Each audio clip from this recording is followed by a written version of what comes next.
संकल्प के साथ खड़ा करना चाहिए। Question number 316 doctor Bhim Singh ji. प्रश्न संख्या 316। Honourable minister. सभापति महोदय, statement is laid on the table. First supplementary doctor Bhim Singh ji, please be specific about your question. जी सर महोदय, सरकार ने उत्तर दिया है और उत्तर से जानकारी मिलती है कि ई बस सेवा, पीएम ई बस सेवा के तहत देश में 116 शहरों में 10,000 बसें वितरित की जा रही हैं। अब ये जो वितरण हम देखते हैं, इस वितरण में काफी असंतुलन दिखता है।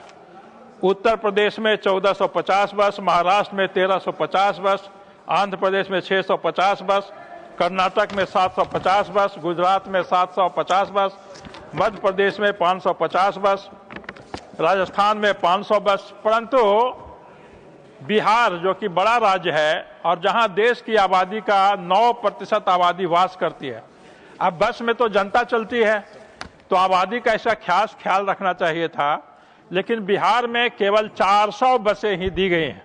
तो हम सरकार से जानना चाहते हैं कि ये जो असंतुलन है, वह असंतुलन का क्या कारण है और इसका निराकरण क्या कोई इंतजाम किया जा रहा है?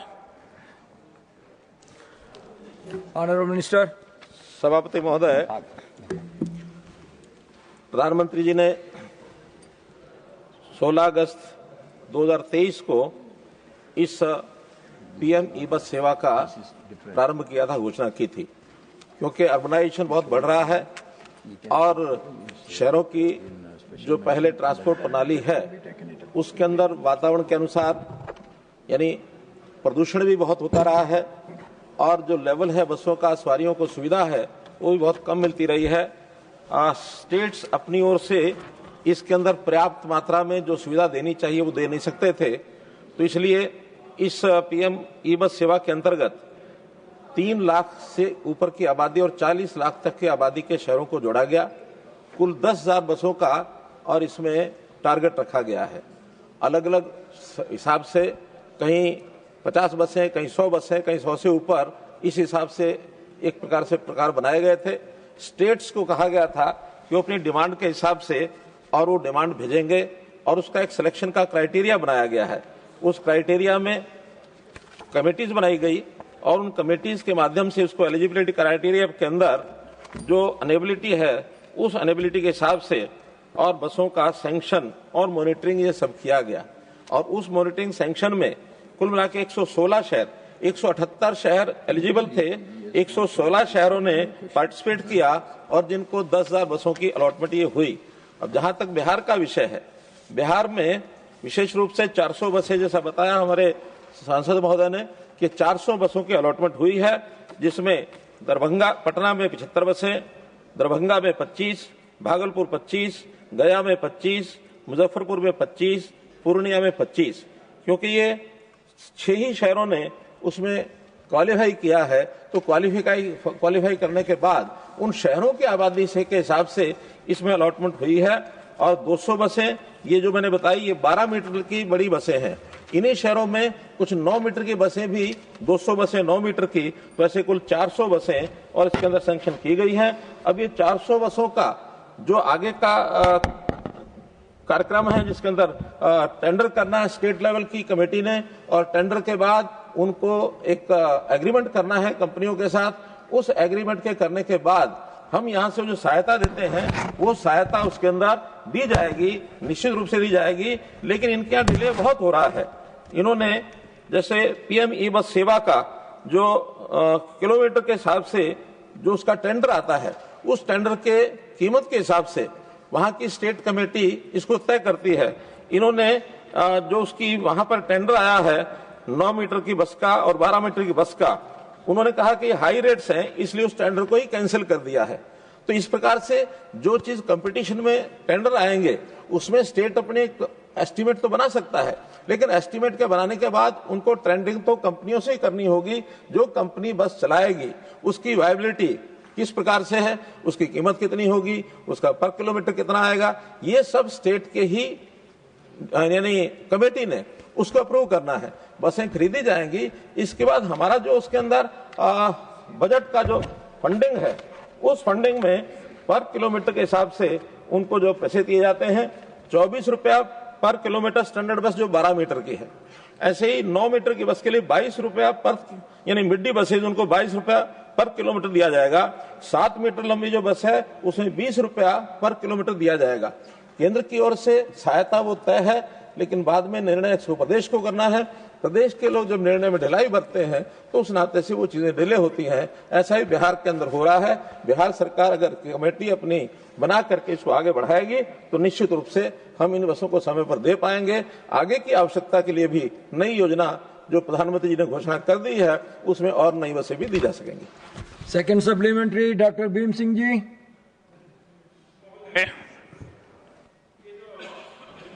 बसों का वितरण किया गया है, उसके लिए शहरों का चयन, उसमें हम देखते हैं कि उत्तर प्रदेश के 19 शहर, महाराष्ट्र के 22 शहर, आंध्रा के 11 शहर, कर्नाटक के 10 शहर, गुजरात के 8 शहर, मध्य प्रदेश के 8 शहर, राजस्थान के 9 शहर, तमिलनाडु के 7 शहर, लेकिन बिहार में केवल 6 शहर ही चयनित किए गए हैं। अब बिहार अच्छा कर रहा है। ये जो देते हैं योजना, उसमें बिहाइंड द मीटर योजना और सिविल कंस्ट्रक्शन के लिए बिहार को जो इन्होंने राशि दी है, उस राशि में 112 करोड़ रुपए में से 87 करोड़ रुपए बिहार ने खर्च किया है, यानी कि उसकी इफिशियंसी काफी अच्छी है।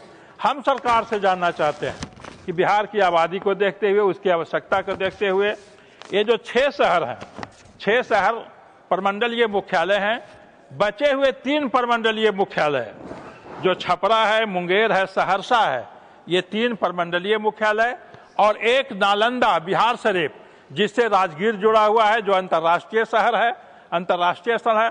तो कम से कम माननीय मंत्री जी कृपा पूर्वक बताने का कष्ट करेंगे कि ये इन 4 शहरों को भी उदारता पूर्वक इस योजना में शामिल करने का कष्ट करेंगे। Honourable minister. सभापति महोदय, जो पहली योजना 10,000 बसों की थी उसमें चूंकि 116 शहरों को अंतिम रूप दिया जा चुका है। इसके बाद जो दूसरी योजना और आने वाली है, 35,000 बसों की और योजना आएगी, उसमें इन सब शहरों को अप्लाई करना होगा। उसमें यदि 4 शहर ये क्वालिफाई करते हैं आबादी के हिसाब से अथवा अन्य जो भी, क्योंकि प्रदेशों को अपना अपना हिस्सा, ये भी पैसा उनको देना पड़ता है, उसमें प्रदेश जितना उसमें आगे बढ़ेंगे उसके हिसाब से हमें उसमें कठिनाई नहीं है।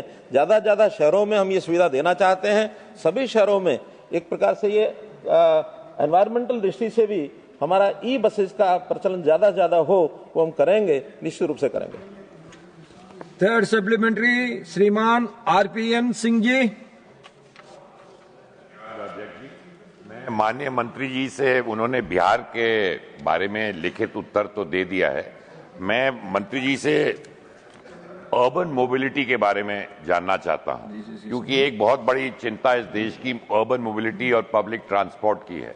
मैं माननीय मंत्री जी से, जो प्रधानमंत्री ई बस सेवा है उसके अंतर्गत टेक्नोलॉजी और जो हमारी इलेक्ट्रिक बसेस हैं उनसे हमारी अर्बन मोबिलिटी में किस तरह सुधार होगा और कितने जल्दी इसके क्या लक्ष्य हैं। Honourable minister. सभापति महोदय, सांसद महोदय ने बहुत ही एक अच्छी चिंता व्यक्त की है कि इसका इम्पैक्ट क्या होगा, कब तक होगा, क्योंकि ये कार्यक्रम शुरू हो गया है। इसकी पहली खेप 225 बसों की अभी पिछले महीने ही डिलीवर कर दी गई है और बहुत जल्दी आने वाले महीनों में टेंडर काफी हो चुके हैं, सिलेक्ट हो चुके हैं। 6,500 बसों के एग्रीमेंट भी स्टेट्स ने कर लिए हैं। तो जैसे जैसे एग्रीमेंट होते जाएंगे, कंपनीज डिलीवर करती जाएंगी और इस 10,000 की जो पहली खेप है ये 2027 के अंत, 2027 के अंत तक ये कंप्लीट होगी। उसके बाद अगली योजना शुरू होगी और इसका जो इम्पैक्ट है, निश्चित रूप से इसका एक समयबद्ध तरीके से कैसे लोगों का समय बचे, कैसे पर्यावरण उसमें मजबूत हो, कैसे लोगों का पैसा बचे, क्योंकि इसमें मॉनिटरिंग भी बहुत अच्छे प्रकार से की जा रही है। सहज टिकट, ये भी अनुभव, क्योंकि नेशनल एक मोबिलिटी कार्ड ये बनाया गया है, जो नेशनल कॉमन मोबिलिटी कार्ड उन बसों में भी चलेगा और भी जो इस प्रकार के नेशनल लेवल पर जितने साधन हैं, वाहन हैं, उन सब के अंदर उसका काम यानी वो आएगा।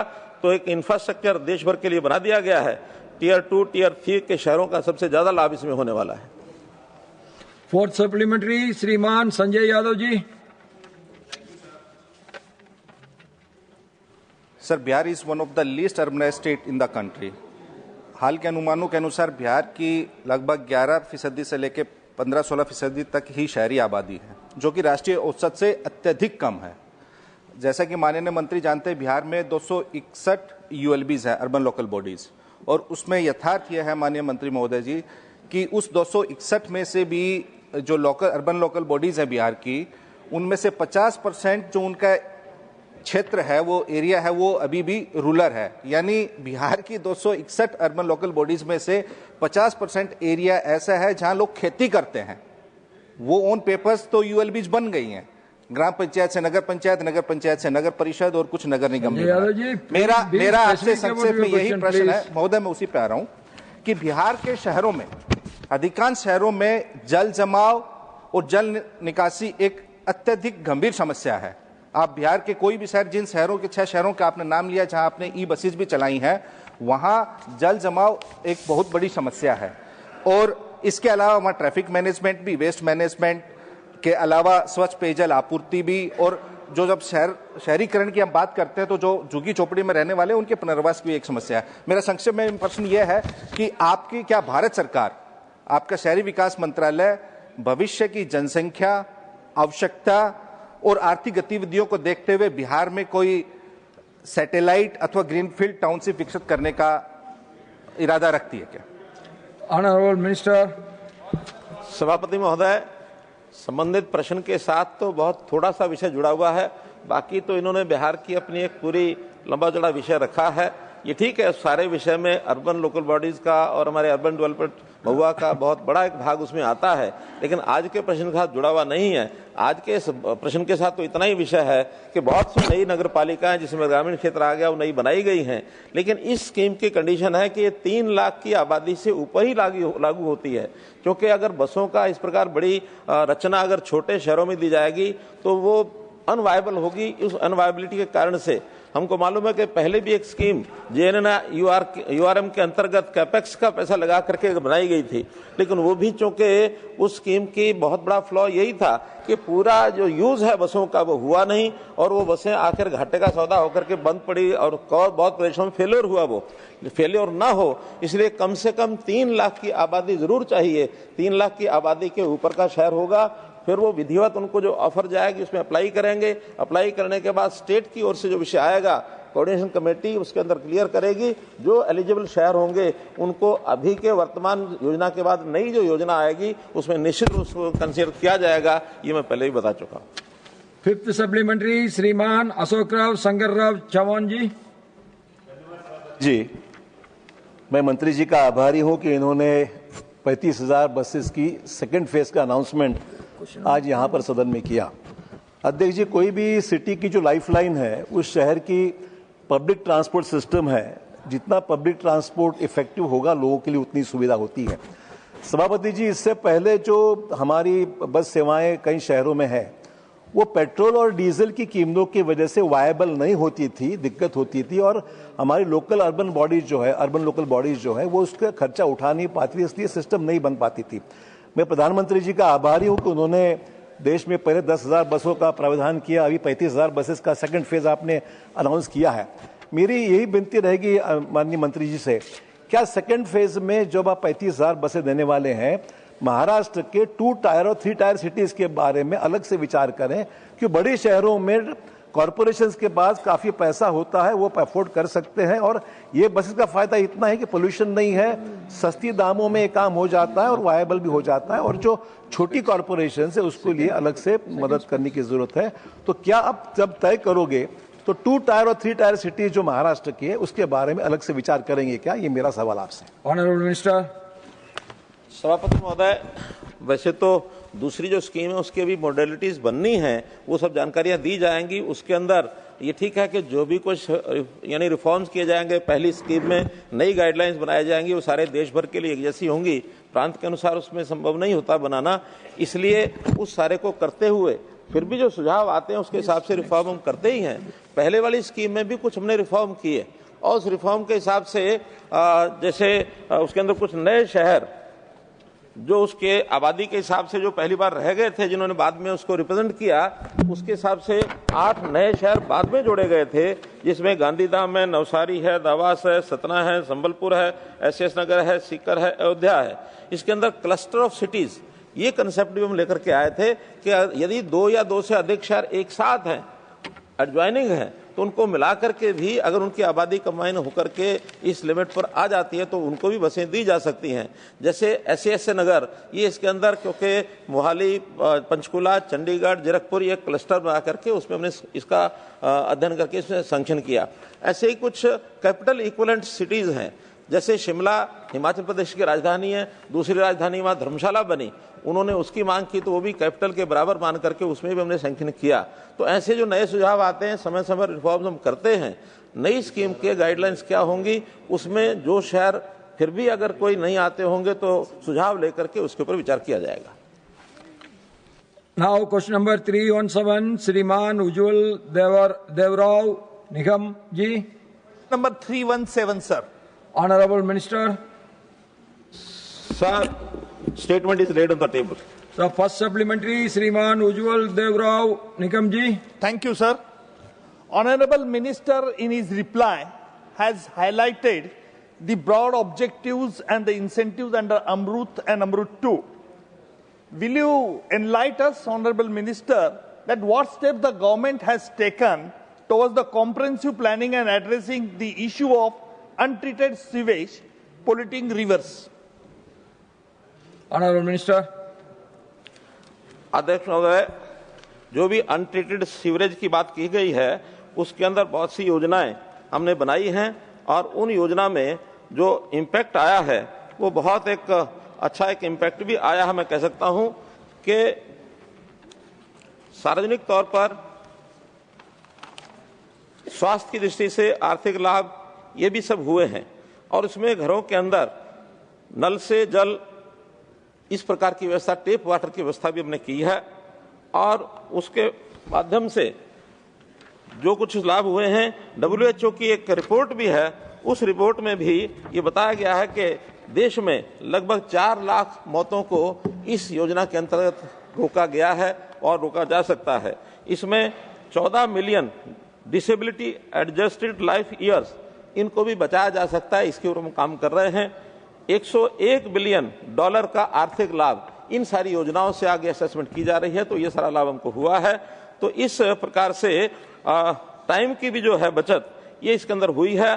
टाइम सेविंग 6.6 करोड़ आवर्स ये इसके अंदर बचाए गए हैं, क्योंकि पानी लाने की जो चीज थी, महिलाएं बहुत दूर दूर से 5-5 किलोमीटर, 10-10 किलोमीटर, राजस्थान की तो एक घटना बहुत हैरान करने वाली जो हमने सुनी, एक गांव में 6 किलोमीटर दूर से पानी लाया जाता था।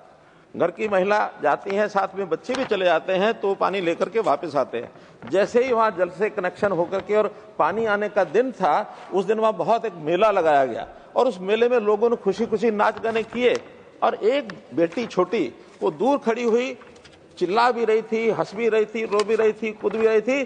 पत्रकार उसके पास गया कि ये बेटी जो है आखिर इस प्रकार का क्यों व्यवहार कर रही है, उसको तो पानी नहीं लाना पड़ता।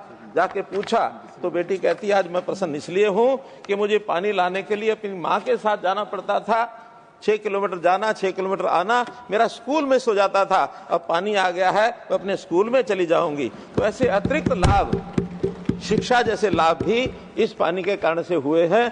तो जहां कठिनाई होती है वो जब हल होती है तो उसका अपार जो एक अनुभव खुशी का वो सब होता है। चाइल्ड मोर्टेलिटी ये भी कम हुई है, क्योंकि बच्चों में बीमारी बहुत ज्यादा असर करती है। तो पानी यानी शुद्धता पानी की और ये जो पुअर सैनिटेशन के कारण से जो संक्रामक रोग होते हैं वो रोगों में भी कमी आई है। तो इस प्रकार से समय की बचत, उत्पादकता, ये सब चीजें हमारे जो हमारे सीवरेज के ट्रीटमेंट का काम हुआ, अमृत का काम हुआ, उसके बाद इन चीजों का लाभ हमको हुआ है। सेकंड सप्लीमेंट्री, श्रीमान उज्जवल देवराव निगम जी। Thank you, sir. Honorable Minister, you have highlighted various aspects in your reply. Could you elaborate what the government would like to take the integrated approach for controlling the water floods? Honorable Minister. सभापति महोदय, ये पानी इस प्रकार से जो बहुत से वर्षा के समय में और फ्लड्स का जो विषय होता है उसकी मैनेजमेंट, उसका मैकेनिज्म ये हम लोगों ने बनाया है। ये जो प्रॉब्लम आती है इस प्रॉब्लम का हल करने के लिए बहुत से हमने स्टेप्स जो उठाए हैं। अर्बन फ्लडिंग जो है वो रेनफॉल बहुत ज़्यादा आने के कारण से भी होती है। उसमें कई बार अनप्लान्ड जो ग्रोथ है, हैजर्डस ग्रोथ, जिसके अंदर ओपन स्पेसेस के ऊपर अर्बन एक्सपेंशन हो जाता है, जो नेचुरल ड्रेनिंग पाथ होते हैं उसके साथ एनक्रोचमेंट भी होता है, और रूरल जो नेचुरल वाटर बॉडीज है वहाँ भी एनक्रोचमेंट, लेक्स हैं, पॉन्ड्स हैं, वहाँ भी ये सब होता है। पुअर मैनेजमेंट जो सभी ड्रेनेज सिस्टम का है, और जो छोटे साइज के कारण से भी उसमें जो एक्सेस वाटर है उसको कैरी नहीं कर सकते हैं। तो इस प्रकार से बहुत से जो कारण हैं, इन कारणों से जो अर्बन फ्लडिंग का जो ये कारण है, और उसको दूर करने के लिए हम लोगों ने जो बहुत से ऐसे रेगुलेटरी मेजर्स उठाए हैं। 3300 वाटर बॉडीज रीजोनेशन, इसको हमने इसकी कैपेसिटी बढ़ाने के लिए और इस पर काम किया है। शैलो एक्विफायर मैनेजमेंट, यानी जमीन के अंदर जो एक्विफायर होता है उस एक्विफायर की पहचान करना और रिचार्ज ऑफ वाटर बहुत आसानी से हो सकता है, तो उसकी पहचान करके रिचार्जिंग जो है सिस्टम वही बनाए गए हैं। स्पॉन्ज सिटी अर्थात शहरों में ग्रीन पार्क्स बनाना, पानी को एब्जॉर्ब करना, पानी नालों में ना जाए, छतों के ऊपर भी इवन ग्रीनरी करके और वहां भी पानी की रोकथाम कैसे हो सकती है। तो इस प्रकार से स्पॉन्ज सिटीज का भी जो निर्माण किया गया है, ये भी अपने आप में बहुत ही अभूतपूर्व एक कार्यक्रम है। इसके जो बेनिफिट्स हैं, अर्बन फ्लडिंग हमने रोकने में सहायता मिली, ग्राउंड वाटर को रिचार्ज करने से भी ये हमको लाभ हुआ, और जो वाटर का रीयूज है, जो वाटर वेस्टेज है उस वेस्ट वाटर को रिसाइकिल करके उसका रीयूज करने के बाद भी पानी का जो फ्लो है उसको हमने कम किया है, ताकि इसमें से अर्बन फ्लडिंग को कैसे मिनिमाइज किया जा सके, कैसे रोका जा सके, इसके बहुत प्रबंध किए। थर्ड सप्लीमेंट्री श्रीमान राजीव शुक्ला जी। सवाल बहुत अच्छा निकम साहब का था कि वाटर लॉगिंग, जो जितने बड़े बड़े शहर हैं, बरसात में भारी जो है मुंबई, दिल्ली, सब जगह पानी भर जाता, बसें फंस जाती हैं, बिजली के करंट लगते हैं, इतनी मुश्किल होती है कि पूछो मत। उस पर सवाल था, जल जीवन मिशन पे नहीं था सवाल मंत्री जी की पानी कैसे गांव से आ रहा है और कैसे लोग जा रहे हैं। तो मेरे ख्याल से सवाल उसको रोकने के लिए क्या किया। स्मार्ट सिटीज का इतना पैसा गया है, लाखों करोड़, हजारों करोड़, लेकिन उससे क्या फायदा हो रहा? कहीं कुछ नजर नहीं है, कहीं भी जल भराव, ये संकट जो है हल नहीं हो रहा। तो जो आप और ऐसे राज्यों में हो रहा, आपने कहा राज्य सरकार जिम्मेदार, मैं ठीक मानता हूं उसको, लेकिन कई जगह तो राज्य सरकारें डबल इंजन की सरकार, जहां आप ही की राज्य सरकारें वो नहीं मान रही है क्या? तो ये स्मार्ट सिटी का पैसा सीवेज ठीक करने के लिए पूरी आपके जमाने में होता था, सारा जो सीवेज ठीक करने का वो कितना पूरा हुआ और स्मार्ट सिटी का कितना धन जो है एक्चुअली खर्च हुआ? Honourable minister. मेरे मित्र सांसद महोदय ने जो इनके मन में था वो बोला है, लेकिन ये कुछ ही बोले। आज के गायक का प्रस्ताव तो गायक का ही है। किसी एक बालक को ये बताया गया कि आपकी परीक्षा में गेस्ट पेपर में गायक का प्रस्ताव आएगा, और बालक गायक का प्रस्ताव याद करके चला गया। अब हम तो आज का जो विषय है उसको याद करके आए हैं। अब उसके बाद प्रश्नकर्ता ने प्रश्न पत्र में सुनिए प्रश्न पत्र में जब बालक परीक्षा देने गया तो वहां वो हैरान हो गया कि गाय का प्रस्ताव नहीं आया। अब गाय का प्रस्ताव नहीं आया तो बहुत चतुर था, उसने देखा प्रश्न आया है बड़ का वृक्ष, इसके ऊपर प्रस्ताव लिखो। अब वो बालक भी थोड़ा बहुत तो बुद्धि रखता ही था, उसने शुरू किया कि हमारा बहुत बड़ा गांव है, बहुत बड़ा उसके हमारा यानी घर है, घर में हमारा आंगन है, आंगन में बहुत बड़ा एक वट वृक्ष है, और उस वट वृक्ष के नीचे हम अपनी गाय बांधते हैं। और गाय के 2 सींग होते हैं, 2 थन होते हैं, 4 थन होते हैं, फिर दूध देती है, गाय माता होती है, गाय को पूजा, गाय ये। और यदि आपने अच्छी गाय घर में रखनी है तो बड़ का वृक्ष जरूर होना चाहिए। तो मेरा तो कहना यह है कि आज विषय अमृत का, अमृत के अंतर्गत पानी की सप्लाई, पानी के पीने की व्यवस्था, उसका फिर उसका संभाल करना, पानी यानी अर्बन फ्लडिंग, अब ये आपने स्मार्ट सिटी जोड़ा बीच में, स्मार्ट सिटी एक बहुत अलग विषय है। हाँ, ये ठीक है कि स्मार्ट सिटी में भी पानी की व्यवस्था देखी जानी चाहिए, पानी की व्यवस्था देखी जानी चाहिए, लेकिन स्मार्ट सिटी जो कि बहुत लिमिटेड एक कार्यक्रम था, केवल 100 सिटीज के लिए, 100 सिटीज के लिए एक एग्जाम्पलरी एक विकास का काम था कि उन 100 शहरों में लिमिटेड बजट 50,000 सेंटर का, 50,000 स्टेट्स का, 1 लाख करोड़ रुपए में 100 शहरों में और थोड़े एरिया में आप एग्जाम्पलरी कुछ विकास का काम करें, ताकि उन कामों को देख करके स्टेट गवर्नमेंट और लोकल बॉडीज वो उसको एग्जाम्पल मान करके उसको रेप्लिकेट करें। स्मार्ट सिटी इतना ही था। स्मार्ट सिटी सब शहरों को स्मार्ट करने के लिए, या इवन एक सिटी में भी, एक सिटी में मैक्सिमम 1,000 करोड़ रुपए का बजट, कोई स्मार्ट सिटी में पूरा काम सब आप 1,000 करोड़ रुपए में बनाना चाहें तो बन नहीं सकता। हाँ, जिन्होंने उसमें पानी के प्रोजेक्ट टेक अप किए कर सकते थे, जिन शहरों ने अपनी एसपीवी के माध्यम से उसको टेकअप किया, निश्चित रूप से उनके काम वो हुए हैं, लेकिन वो एग्जाम्पलरी हैं, सब शहरों में नहीं। Fourth supplementary doctor Fauzia Khan ji. Thank you, sir. So my question has two parts. The A part is, given that climate projections for 2030 indicate intensified flooding in coastal and inland cities alike, what timeline has the ministry fixed for updating CPHEEO manual with mandatory gender-responsive vulnerability mapping and resilient design standards? And how will it ensure accountability and ULBs divert central funds without completing these mandatory assessments? So how will we manage that? That is my question A. And I want to ask question B, sir, based on the reply which the minister has given, where you have mentioned that under Amrit 2, we have a new scheme, a new initiative, strengthening water quality monitoring strategy through community participation, which is appreciable. But from 1st January 24 to December 24, you have made collected samples and assessed them.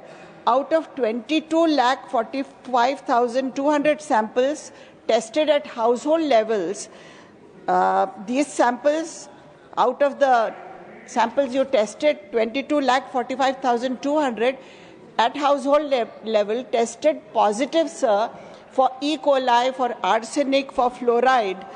And, sir, what are we going to do about this?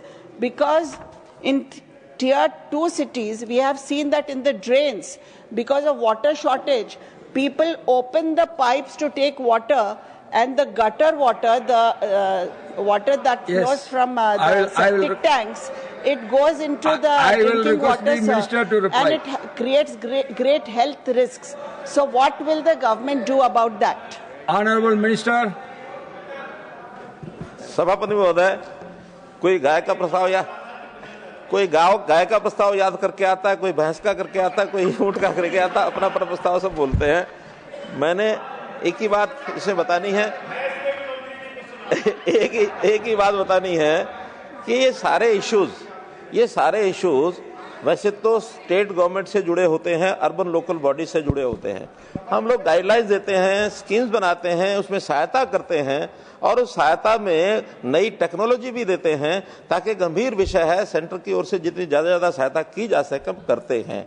इसके बाद जो आपने विषय उठाया उसके अंदर इसकी monitoring के नाते से वाटर मैनुअल ऑफ CPHEO यानी जो अपडेशन होती है, वो अपडेशन हमने सारी तरह की, कितना काम कहाँ हुआ, कहाँ रह गया, वो हमने लास्ट ईयर कर दिया है। हाँ, जहाँ तक सीवेज मैनेजमेंट का विषय है, दैट इज अंडर अपडेशन, उसको बहुत जल्दी हम करेंगे। बहुत सी चीज़ों की रैंकिंग करते हैं, वो वेबसाइट पर भी डालते हैं, जहाँ कहीं अभी ज़रूरत होती है उसको धीरे उसको अपडेट करके और सबको बताते हैं, जनता को बताते हैं, इसलिए हमने इसमें बनाया है। जहाँ तक भागीदारी का विषय है, जन भागीदारी, इसमें हम चाहते हैं कि हर जगह हर समस्या में जन भागीदारी हो। विशेष तौर पर इस अमृत के कार्यक्रम में हमने जो सेल्फ हेल्प ग्रुप्स है, उनमें महिलाओं को आगे जोड़ करके इस सारे विषय में, चाहे टेस्टिंग ऑफ वाटर हो, चाहे किसी प्रकार की समस्या की ग्रीवेंस की रिपोर्टिंग हो, ये हमने अमृत मित्र इस नाम से 45,000 महिलाएं ये सारे देश भर उनको एंगेज किया है और उसमें उनको कुछ ना कुछ आय का साधन भी होता है। हर एक टेस्ट के लिए, हर एक काम के लिए उनको कुछ ना कुछ रेम्युनरेशन दिया जाता है। इस योजना को और आगे बढ़ा रहे हैं। आगे आने वाले समय में 45,000 की संख्या को 2 लाख महिलाओं के माध्यम से हम इसको और आगे बढ़ाएं, क्योंकि जितना रिपोर्टिंग अच्छी होगी, जितना रिपोर्टिंग के बाद हम उसको काम करने के लिए गाइडलाइंस दे सकेंगे, उतना काम हम नीचे कराएंगे। साथ साथ इस सारी गाइडलाइंस में हमने जहां जहां टेस्टिंग करनी है, जहां जहां रिपोर्टिंग करनी है, उसके लिए अलग से योजना है, उसको पैसा भी देते हैं। तो उस पैसे के माध्यम से हम हर जगह, हर स्थान पर इन चीजों को ठीक करने के लिए और लगातार काम में प्रयासरत हैं। 5th सप्लीमेंट्री श्रीमती रंजित रंजन जी। महोदय, मैं आपके माध्यम से मंत्री साहब से पूछना चाहूंगी कि गाय हमारी माता है और आपकी मिनिस्ट्री का है और हमको सब कुछ आता है, तो क्या मंत्री महोदय आपका जो ये प्रश्न है इसमें जल भराव की बात की समस्या का भी चर्चा की गई है, भू संसाधनों के संरक्षण की भी बात की गई है? तो मेरा प्रश्न सभापति महोदय आपके माध्यम से है कि चाहे बेंगलोर हो, हैदराबाद हो, दिल्ली हो, जम्मू कश्मीर हो, बिहार हो, 4 घंटे बारिश होती है तो पानी ऐसे जाता है, लगता है कि ये साउथ एवेन्यू में स्विमिंग पूल है। एक तो हमारा सीवर सिस्टम, दूसरा क्या सरकार के पास कोई ऐसा पैसिफिक प्लान है? एक तरह हम भू जल के सेव करने की बात करते हैं, हम सीवर लाइन को बदलने की बात करते हैं, दूसरी तरफ सभापति महोदय कि पहाड़ों में कैरिंग कैपेसिटी के अकॉर्डिंग आप जब सैंक्शन करते हैं जमीनें, उसमें पर्याप्त भ्रष्टाचार के कारण गंगा के, ब्यास के किनारे, पहाड़ों के झरनों के किनारे जमीन आवंटित की जाती है। इसी तरह क्या ये रीजन, जब एक बार बेंगलोर में लगातार बाढ़ आई थी जो सोच भी नहीं सकता था, उसका कारण एनवायरमेंटलिस्ट ने ये निकाला, सुनिए, हम सबसे रिलेटेड है कि हमने नेचुरल जलाशयों को, नेचुरल पॉन्ड को, नेचुरल हार्वेस्ट सिस्टम के ऊपर हंसने वाली बात नहीं है मंत्री जी, उसमें कंक्रीट बिछाने का काम किया है। तो क्या इसमें हर वो सरकार भी जिम्मेदार नहीं है जो नेचुरल जलाशयों पे कंक्रीट बनाने के लिए सैंक्शन करती है जमीनों का? ये बहुत सब गंभीर और महत्वपूर्ण समस्या है, इसमें गाय और बैल का कोई भी काम नहीं है। धन्यवाद सभापति महोदय। Honourable minister. सभापति महोदय, वैसे तो मैंने प्रारंभ में बताया कि ये सब चीजें खास करके लैंड एंड कॉलोनाइजेशन ये स्टेट के इशू होते हैं। किस शहर को कैसा बनाया गया है उसकी प्लानिंग ये प्रदेश सरकारें, उनके जो डिपार्टमेंट्स होते हैं टाउन कंट्री प्लानिंग के, वो सब करते हैं। अभी ठीक है कि अर्बनाइजेशन इतना तेजी से बढ़ रहा है, शायद प्लान आज से 20 साल 30 साल पहले या 50 साल पहले शहर को किया गया होगा, उस समय ये जो समस्याएं ऐसी ऐसी आएंगी, एनविसेज भी किसी ने किया नहीं होगा। और शहरों की एक विशेषता क्या होती है, शहर अपनी बाउंड्री के आसपास ही अपने आप को एक्सपेंड करते हैं। एक शहर बन गया, उसके बाद आगे और 10-20 किलोमीटर शहर बनेगा, ये उस समय तो किसी ने सोचा नहीं होता है। हमने भी ये समस्याएं, क्योंकि मैं 10 साल हरियाणा में चीफ मिनिस्टर रहने के नाते से अपने शहरों की समस्या मैंने अध्ययन किया है, देखी भी हैं। उसकी प्लान करने के लिए भी स्टेट्स को मास्टर प्लान अपना बनाना होता है दोबारा से। उस मास्टर प्लान के अंतर्गत नए सीवरेज के जो यानी पाइपलाइंस, नए स्टॉर्म वाटर पाइपलाइंस, पानी की पाइपलाइंस, ये सारी चीजें उनको ही करनी होंगी।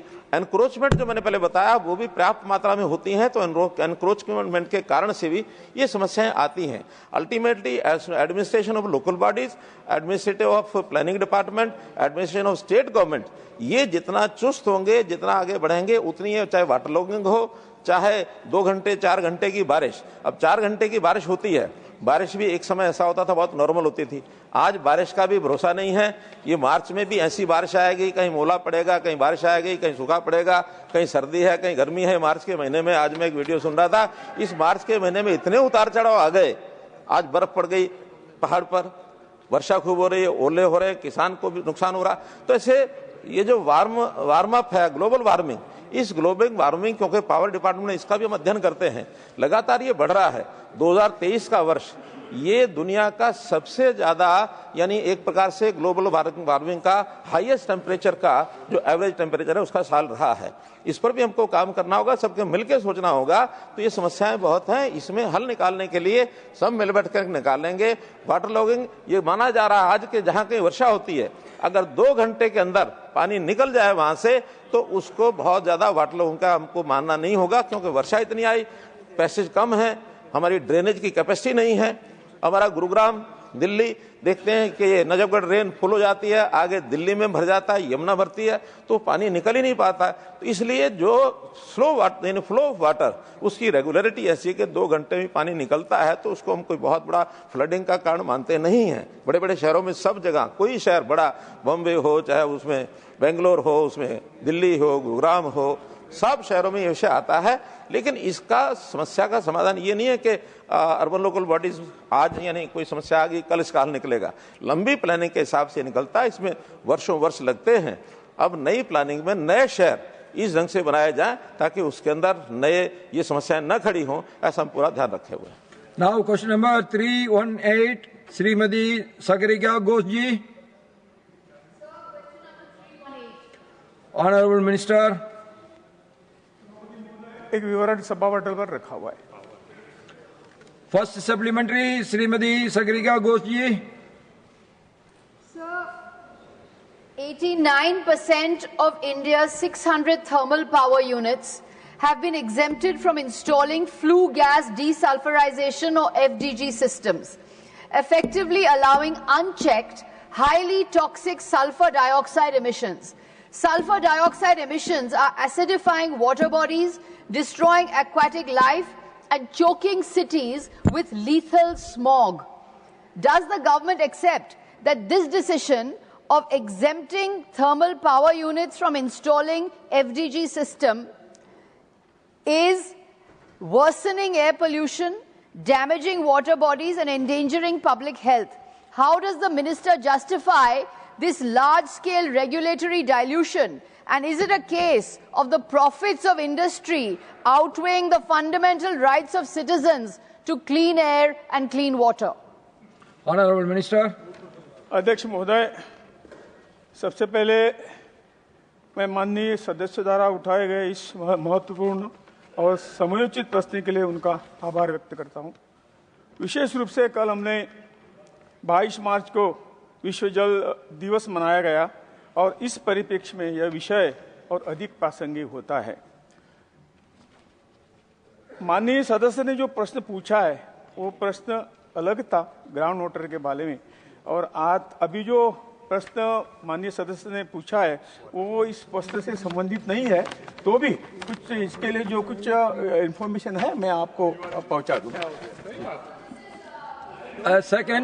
The second supplementary, Srimati Sagarika Ghosh ji, please.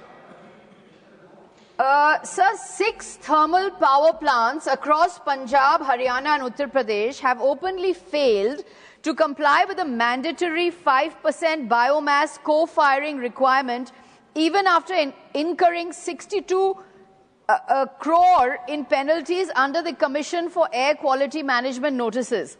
Does the government accept that this reduced enforcement to a mere pay and pollute mechanism, that has the government reduced this enforcement to a pay and pollute mechanism, and when will the ministry ensure strict time-bound compliance instead of allowing a handful of plants to undermine a policy essential to reducing stubble burning and the pollution levels in the National Capital Region? Honorable Minister. के 5 parts हैं ABCDE। पांचों parts में कहीं भी ये विषय नहीं है कि full fledged thermal power plant को कहीं डिस्कस किया जाए। Issue is one only, power lost due to water shortage since 2023। Water shortage के कारण से एक प्रश्न है, उस वाटर शॉर्टेज के कारण से कौन सा प्लांट बंद हुआ, नहीं हुआ, आगे को होने की संभावना है, कोई रिस्क है, एक ही कारण है। ना उसमें कहीं कोयले का विषय है, ना इसमें कहीं कोई हाइडल प्रोजेक्ट की बात है, ना इसमें कोई सौर ऊर्जा की बात है, ना इसमें कोई विंड ऊर्जा की बात है, ना इसमें कोई न्यूक्लियर ऊर्जा की बात है। ऊर्जा इज ए बिग इशू। ऊर्जा के बारे में यानी अगर पावर की बजाय ऊर्जा करने लग जाएंगे तो फिर पेट्रोलियम गैस भी आ जाएगा। फिर उसमें पश्चिम देशों की वार भी आ जाएगी, फिर कहां तक पहुंच जाएंगे हम। इसलिए इश्यू का एक लिमिटेशन, प्रश्न की लिमिटेशन, अध्यक्ष महोदय आपसे एक राहत की मांग है। Third supplementary doctor Laxmikant Vajpayee ji. माननीय सभापति जी, मैं आपके माध्यम से माननीय मंत्री जी से जानना चाहता हूं कि तापीय विद्युत संयंत्रों में शोधन किए हुए सीवेज के जल के उपयोग पर सरकार की क्या नीति है और उसको बढ़ावा देने के लिए सरकार की क्या योजना है। Honourable minister. माननीय अध्यक्ष जी, सरकार ने थर्मल पावर प्लांट में शोधन किए गए सीवेज जल को उपयोग को बढ़ावा देने तथा फ्रेश वाटर पर निर्भरता कम करने के लिए कई उपाय किए हैं। ट्रैफिक टैरिफ पॉलिसी के तहत यह अनिवार्य किया गया है कि सीवेज ट्रीटमेंट प्लांट से 50 किलोमीटर के दायरे में जो कॉरपोरेशन हो, म्युनिसिपैलिटी हो, ये इस सभी का जो सीवरेज जल का उपयोग जो वहां है, उसी जल का उपयोग करने का काम चालू है। और इसके लिए जो पाइपलाइन डालनी पड़ेगी और कुछ इसके लिए जो कुछ पानी लाने के लिए, यानी 50 किलोमीटर के दायरे में जो कुछ ऐसा पानी मिलेगा, ये पानी यहाँ लाके ये पावर प्लांट का जो है, ये हम इसके लिए वो पानी शुद्ध करके इसका उपयोग करके तो जो अच्छा पानी है वो तो बचेगा, ऐसा काम किया है। विद्युत। Fourth supplementary doctor John Brittas ji. Sir, thank you, sir. Sir, Manohar sir, see the question pertains to coal-generated power plants. So it's not related to anything concerning with petroleum or gas. Please understand that. My specific question is that, sir, despite net zero pledge by 2070 and 500 gigawatt non-fossil target by 2030, the center is expanding coal capacity from 210 gigawatts to 307 gigawatts, and a huge investment of 7.5 lakh crore is anticipated. A part of my question is that, is this a contradiction towards the contradiction between your target and the reality?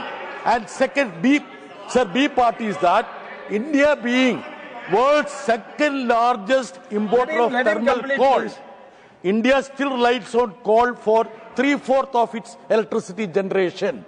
The West Asia war, has it hampered your supply chain, and what is the impact of it, sir? Thank you very much, sir. Honorable Minister महोदय, जैसा मैं पहले कह चुका हूं, हर एक जो question होता है, उस क्वेश्चन के सेंटेंस में एक फोकस पॉइंट होता है क्वेश्चन का, और फोकल पॉइंट में इस प्रश्न के पूरे में पांचों में फोकल पॉइंट है वाटर शॉर्टेज। वाटर शॉर्टेज के कारण से कौन से प्लांट बंद हुए, not the question of power shortage और coal shortage. Nothing is there, nothing is there. Please take your seat, let the minister answer please. इसमें वाटर क्राइसिस का हम पूछ सकते हैं, इसमें हम सब पूछ सकते हैं। लेट द मिनिस्टर आंसर ना। अगर नया क्वेश्चन, अगर सांसद महोदय कोई नया क्वेश्चन करेंगे, इस क्वेश्चन का उत्तर भी निश्चित रूप से इनको दिया जाएगा। Now fifth supplementary doctor Sikandar Kumar ji. धन्यवाद सर।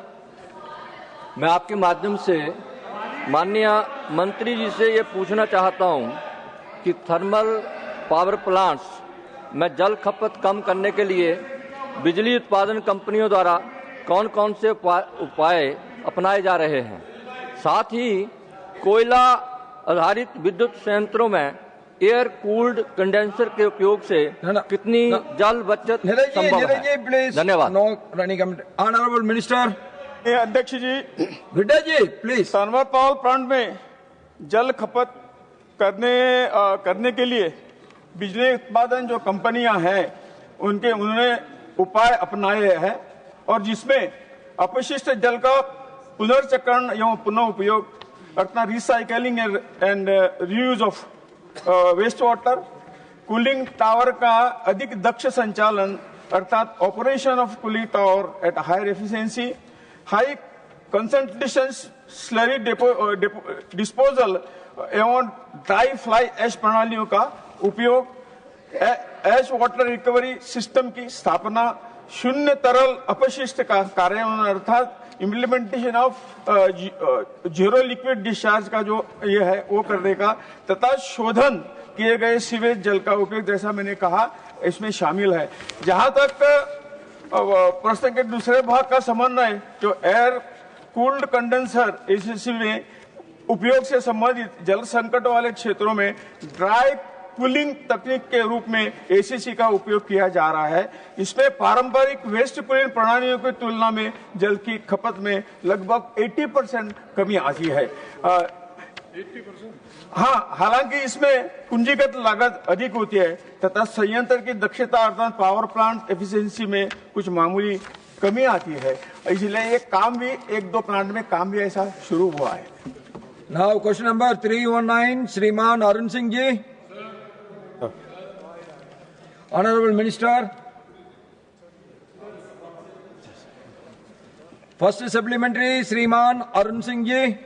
सर, ईंधन के क्षेत्र में वैश्विक संकट है, ये सब हम सबको जानकारी है, और इसको ध्यान में रखते हुए हम कह सकते हैं कि कोयले का उत्पादन का महत्व बहुत अधिक बढ़ जाता है। हम सबको मालूम है कि जब यूपीए की सरकार थी तो उस समय 1,86,000 करोड़ का बहुत बड़ा घोटाला, कोलगेट घोटाला हुआ था, जिसको सीएजी ने भी अपनी रिपोर्ट में कहा था सर। हाँ, सुप्रीम कोर्ट ने 200 कोल आवंटन को उन्होंने खारिज भी किया था, ये सबके पास रिकॉर्ड है। और ये जो बोल रहे हैं, इन्होंने यूपीए ने भी कहा था कि 0 चोरी हुई है, इस प्रकार का इनका वक्तव्य हुआ था, जिसको जनता ने नकारा सर। कोयले के उत्पादन के क्षेत्र में बहुत अधिक माननीय प्रधानमंत्री मोदी जी के नेतृत्व में अनेकों कदम उठाए गए हैं। जब 2014-15 में केवल 565 मिलियन टन ही कोयले का उत्पादन होता था, आज हम गर्व से कह सकते हैं कि पिछले 2 सालों में 1 बिलियन टन से अधिक कोयले का उत्पादन मोदी जी के नेतृत्व में हो रहा है। 1 बिलियन टन से। मैं माननीय मंत्री जी से आपके माध्यम से जानना चाहूंगा सर, प्रश्न आ गया, माननीय मंत्री जी से आपके माध्यम से सर जानना चाहूंगा सर, जो कोयले का उत्पादन है उसमें कितना % जो कोयला है बिजली क्षेत्र को जाता है, और दूसरा कितना % बिजली क्षेत्र के अलग जो उपयोग है उसके लिए जाता है, और उन कोयले के उत्पादन में के क्या नया तरीका अपनाया है जिससे कि अन्य क्षेत्र में उसका उपयोगिता लगातार बढ़े बिजली के अलावा। Honourable minister. आदरणीय अध्यक्ष जी, आज लगभग इस 12 साल से आदरणीय प्रधानमंत्री नरेंद्र मोदी जी प्रधानमंत्री बनने के बाद, एनडीए सरकार आने के बाद जो कोल सेक्टर में जो बदलाव लाए गए, जो रिफॉर्म्स लाए गए, पहले आपको मालूम है चिट्ठी, वेट पेपर चिट्ठी लिखते वक्त कोल ब्लॉक्स अलॉटमेंट होता था। आज उस बदलकर पूरा ट्रांसपेरेंसी के साथ आज कोयला ब्लॉक्स 12 साल से ओपन ऑक्शन में द्वारा इसको अलॉटमेंट हो रहा है, पूरा ट्रांसपेरेंसी के साथ। एक आरोप भी नहीं है। इतना मोदी जी के नेतृत्व में कोल सेक्टर में पूरा बदलाव आए, क्योंकि आज कोल आज भी लगभग 73 to 74% ऑफ पावर कोल का आधारित थर्मल पावर के द्वारा देश को, जनता को पावर सप्लाई होता है। क्योंकि आज इतना इंपॉर्टेंट है, अभी तक पावर मिनिस्ट्री ने बात किया है, पावर इतना इंपॉर्टेंट आजकल है, लोग एक दिन भूखा रहेंगे मगर 1 घंटा पावर नहीं रहे तो भी लोग नहीं रह सकते। मुझे मालूम है पहले पावर कितना शॉर्टेज था, एग्रीकल्चर सेक्टर का हो, डोमेस्टिक सेक्टर का हो, कमर्शियल सेक्टर का हो, इंडस्ट्रियल सेक्टर का हो, बहुत पावर शॉर्टेज था। आज मोदी जी के नेतृत्व में नया भारत आया है, नया पावर इंडिया आ गया, नया पावर इंडिया है। कोई सेक्टर को देश में कोई प्रांत में आज पावर शॉर्टेज नहीं है, ठीक तरीके से पावर आ रहे। इसमें कोयला का महत्वपूर्ण योगदान है, 73 to 74% पावर इस कोयला के द्वारा है। इसमें लगभग कोयला के द्वारा 80% आदरणीय संसद सदस्य ने पूछा है आज 80% जो पावर सेक्टर को हम जो कोयला उत्पादन होता है 80% पावर को हम सप्लाई करते हैं। उसके अलावा सीमेंट, उसके अलावा स्टील, फर्टिलाइजर, अन्य अलग अलग डोमेस्टिक यूजेस के लिए भी पावर यूज होता है। क्योंकि पावर अभी आने वाले 60 साल तक भारत में 60 to 70 इयर्स आज कोल रिजर्व्स है, क्योंकि 5th लार्जेस्ट कोल रिजर्व्स आज भारत के पास है। उसके लिए हम एक्सप्लोरेशन एक्टिविटी भी बढ़ाया और ज्यादा भी हो सकता है, नंबर 1। नंबर 2, आज second largest coal producer Bharat है, second largest coal producer. Number 3, आज भारत जो सबसे बड़ा कोल प्रोड्यूसिंग कंपनी कोई है दुनिया में, वो कोल इंडिया है सबसे दुनिया में। तीसरा, हम कंज्यूमर भी second largest coal consumer Bharat है। इसीलिए कोल के लिए बहुत इंपॉर्टेंट देखते हुए प्रधानमंत्री लगातार इस विषय पर मॉनिटरिंग करते हैं। अभी भी जो कि 2047, अभी पहले तक कोई दूसरा विषय पर सदस्य पूछे थे, 2047 में जो आज जो हम साइन किए थे, इसके लिए जितने भी पोल्यूशन कम करना है, एनवायरमेंट बढ़ाना है, इस दृष्टिकोण से आज कोल गैसिफिकेशन का एक नया एक्टिविटी शुरू किया है, जो अभी तक पावर का हो, स्टील का हो, सीमेंट का हो, फर्टिलाइजर का हो और डोमेस्टिक यूजेस के अलावा आज कोल गैसिफिकेशन के लिए एक नया काम शुरू किया है। आजाद के बाद पहली बार मोदी जी के नेतृत्व में अभी 7 प्रोजेक्ट्स शुरू होने वाला है। 4 प्रोजेक्ट्स का पूरा भूमि पूजन का कार्यक्रम शुरू हुआ है। 64,000 करोड़ इसमें खर्च कर रहे हैं। 4 प्रोजेक्ट्स महाराष्ट्र में, 2 प्रोजेक्ट्स उड़ीसा में, 1 प्रोजेक्ट वेस्ट बंगाल में, ऐसे 7 प्रोजेक्ट्स आने वाले हैं। आने वाले दिन में भी अध्यक्ष जी, आने वाले दिन में भी कोल गैसिफिकेशन के द्वारा जो आज सिनगैस प्रोडक्ट उत्पत्ति करके उसके द्वारा कोल के आधार पर सिनगैस प्रोडक्शन होगा।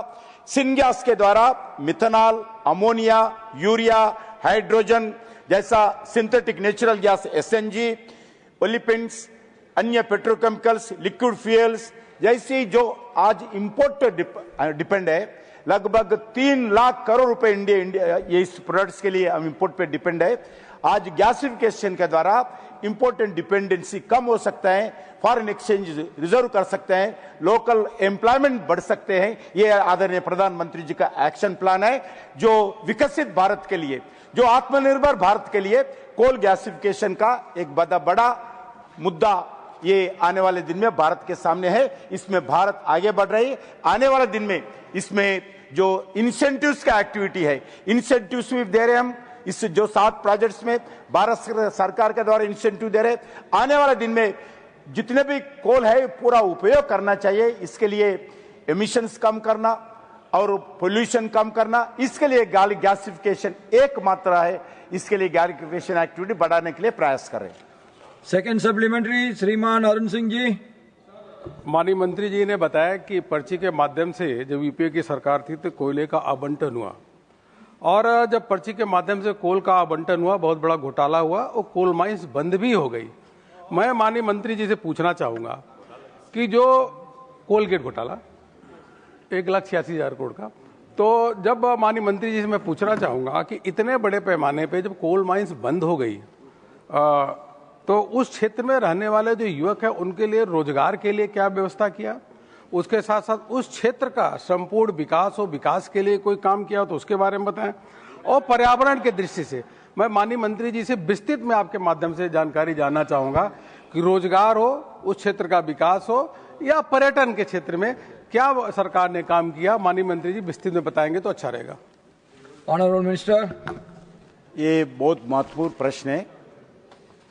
कोल एक्टिविटी ब्रिटिश जमाने से शुरू हुआ, अभी नहीं, मगर जो कोल निकालने के बाद डीकोल माइंस होते हैं, अभी तक ऐसे ही छोड़ देते थे।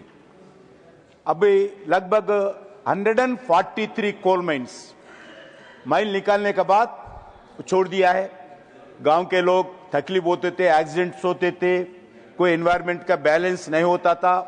प्रधानमंत्री नरेंद्र मोदी जी इस विषय पर स्पष्ट आदेश दिया है, जितने भी डीकोल माइंस है सभी माइंस के ऊपर mine closure activity scientific method पे इसको डेवलप करने के लिए आदरणीय प्रधानमंत्री जी आदेश दिया है। इसमें हम बहुत काम आगे बढ़ा रहे हैं। लगभग 143 कोल माइंस में हम भारत सरकार के द्वारा पैसे खर्च करके साइंटिफिक मेथड से माइन क्लोजिंग एक्टिविटी करें। इसके लिए हम 143 नोडल ऑफिसर हमारा कोल मिनिस्ट्री के द्वारा, कोल इंडिया के द्वारा नियुक्त किया गया। वो लोग पूरा डीपीआर बना रहे, कुछ बनाया भी है, कुछ माइन क्लोजर एक्टिविटी स्पीडी गति से आगे बढ़ रहे हैं। वो सब पूरा जो नोडल ऑफिसर रहेंगे, उसके बाद जो जिला कलेक्टर के नेतृत्व में भी एक कमेटी गठित किया है एक माइन के ऊपर। वो लोगों का हेल्प लेकर भी इसमें जो कम्युनिटी इन्वॉल्वमेंट करे, जैसा आदरणीय संसद ने पूछा है, जो इसमें ग्रीनरी डेवलपमेंट करना, जो फिशरीज एक्टिविटी डेवलपमेंट करना, टूरिज्म डेवलपमेंट करना, नियर बाय विलेजेस को पीने का पानी का व्यवस्था देना, इस माइंस के जो क्लोजर माइंस में पूरा फ्रूट्स डेवलपमेंट करना, सेल्फ हेल्प ग्रुप्स को रोजगार देना, आजू बाजू युवाओं को स्मार्ट इन्वॉल्वमेंट करना, टूरिज्म एक्टिविटी डेवलपमेंट करने के लिए ये 143 कोल माइंस 2028 के अंदर पूरा 143 ब्रिटिश जमाने से लेकर आज तक जितने माइंस है उस पूरों को नरेंद्र मोदी जी के नेतृत्व में पूरा क्लोज माइन क्लोजर के द्वारा साइंटिफिक मेथड में हम क्लोज करने वाले हैं। उसके साथ साथ अध्यक्ष जी, जितने भी मिनिस्टर मैं हूं, हमारा कोल सेक्रेटरी है, जितने भी 143 सीनियर ऑफिसर्स को भी एक माइन भी, इसके अलावा एक जो नोडल ऑफिसर रहेगा, एक जिला कलेक्टर रहेगा, उसके ऊपर भी मेरे भी एक माइन दिया गया है मेरे डिपार्टमेंट। मैं भी वेस्टर्न कोल फील्ड्स में चंद्रपुर के पास एक माइन लिया हूं। मैं भी जाके इस माइन क्लोजर एक्टिविटी में पूरा मॉनिटरिंग कर रहा हूं। ये प्रधानमंत्री जी का स्पष्ट नीति के आधार पर, वो आदेश पर ये एक्टिविटी माइन क्लोजर एक्टिविटी कर रहे, उसके द्वारा रोजगार बढ़ेगा, उसके द्वारा एम्प्लॉयमेंट और एनवायरमेंट बढ़ेगा, उसके द्वारा लोगों को रोजगार भी मिलेगा। Third supplementary, Shriman Digvijay Singh ji. Chairman sir, so the coal bed methane technology is a critical proactive technology used to manage and control underground mine fire hazards by extracting methane gas from coal seams before or during mining activities.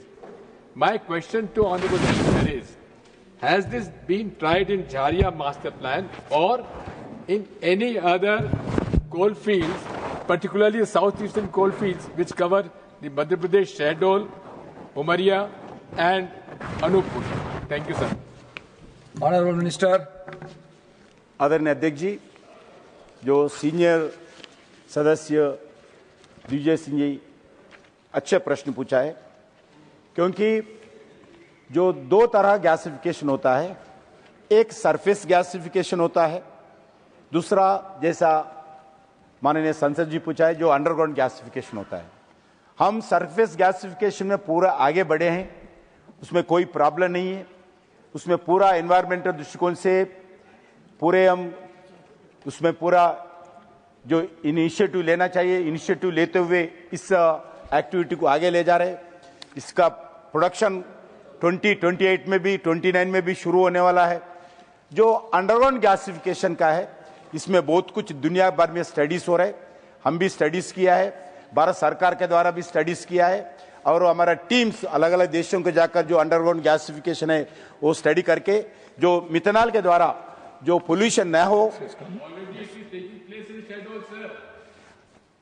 Technology अभी कोई underground technology का अभी तक काम शुरू नहीं हुआ है। नहीं, आप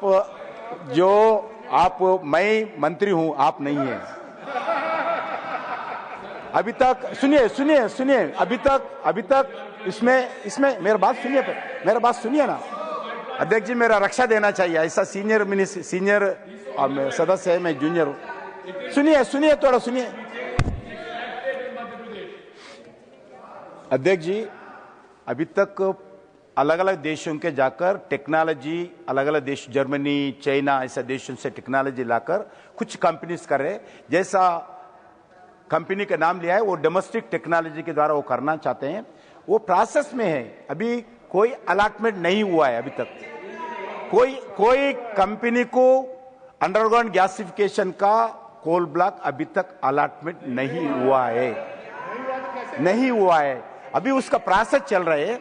जैसा होगा हम आपको स्वयं पूरा डिटेल आपको दूंगा, जिस कंपनी को क्या क्या करना है। Notices from few honorable members opposing the introduction of the Central Armed Police Forces General Administration Bill 2026 will be considered as and when the motion for introduction of the bill will be moved by the honorable minister. The House will first take up the Appropriation Number 2 Bill 2026 for consideration and return after the lunch hour. Honorable members, the Business Advisory Committee at its meeting held on the 11th of March 2026 had allocated 7 hours for the combined discussion on the Appropriation Number 2 Bill 2026 and the Finance Bill 2026, both as passed by Lok Sabha. The Appropriation Number 2 Bill 2026 as passed by the Lok Sabha has been listed today for consideration and return. The Financial Bill 2026 has not yet been transmitted to this House. In view of this, if the House agrees, we may allocate 3 hours for the discussion on the Appropriation Number 2 Bill 2026 and the remaining 4 hours for the Financial Bill 2026 as and when it is taken up in this Council. Do I have the sense of the House? Sir. Sir, we allocated 7 hours for both the bills. Yes. Okay. My request to you is, parties will have some time allocated based on 7 hours. Total should not exceed that time. Yes. So you leave it to the parties to decide how much time for each bill. Okay. You leave it to the party, but we will respect your overall ceiling. Okay. That's all. That is agreed. Yeah. In particular one, yes. I think the House agrees to it. The House has agreed to the revised allocation of time. Now the House stands adjourned to meet at 2 p.m.